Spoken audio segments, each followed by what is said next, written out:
Hello guys, welcome back to my channel. It's Merby Marizuki for today's video. Ito yung sharing ko sa inyo kung ano yung gift for myself. So ano yung mga nabili ko para sa aking sarili.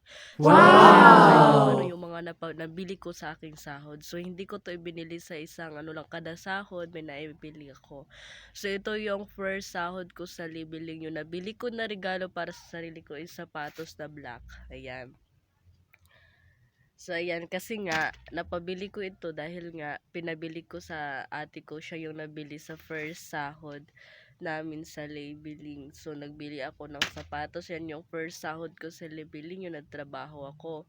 Tapos, yung bago mag New Year, so, nabili ko yung sa sarili ko. So, bago mag New Year ko to ibili, at Pasko, ganyan. So, bago magpasko at New Year, ang nabili ko sa sarili ko dalawa din. Sapatos na white. Ayan. So, yung nabili ko nito is 100 pesos. Yung ito naman, napabili ko, yung ate yung nagbili sa akin nito. So, pareho kami couple na ganitong design. At saka naman, ito naman din. Ayan. So, okay lang to guys, para makatipid. Ayan.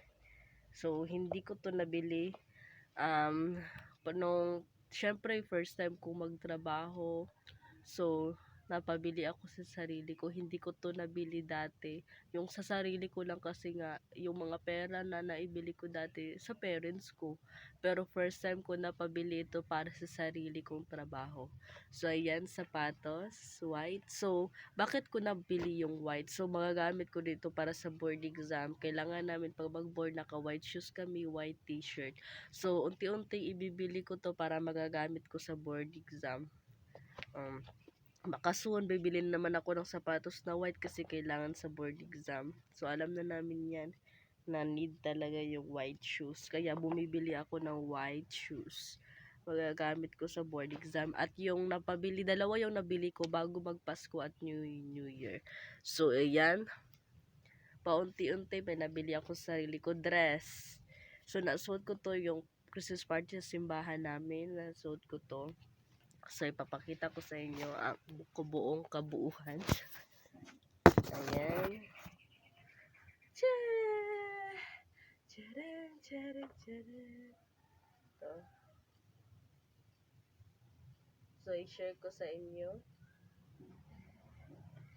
So, nasuot ko to sa Christmas party namin sa simbahan. Ayan, dress. Susuotin natin para makita nyo. Ayan. So, ito yung nabili ko sa Ubal. Mga dress. Gusto ko sana yung maitim, pero ganito na lang kasi baka hindi ko magamit o magsimba o ano. Yan, maganda din naman to. Yan, ipapakita ko sa inyo.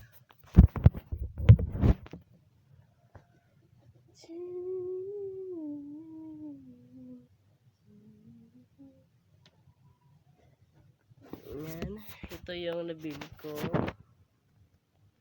Ayan, makikita nyo. Ayan, yung mga so tatlo lang yung naibili ko kasi alam ko naman na makakabili pa ako sa sarili ko basta pag may hard work ka, magtiyaga ka sa trabaho mo hanggang sa mabili mo yung gusto. Alam ko naman na darating yung time na makakabili ka basta pinaghihirapan mo sa mabuting paraan. Kaya nga, kahit paunti-unti, meron kang nairegalo sa sarili mong sikap. Dati hindi ko to nagagawa sa pag-OJT ko, sa pag-aaral, kasi nga puro ano lang ako sa parents, pero dahil nagtrabaho ako, nabibili ko na to. Kaya sobrang pasalamat ako sa Diyos kasi nga, dahil nakapagtrabaho ako at nabili ko tong mga damit at sapatos kahit paunti-unti. Ayan guys. Guys, yung mga napabili ko sa sarili ko, t-shirt at dalawang shoes na white and black. So, ayan lang, share ko sa inyo yung mga napamili ko. Gift for myself sa hard work ko sa pagtatapos sa libeling at saka loining.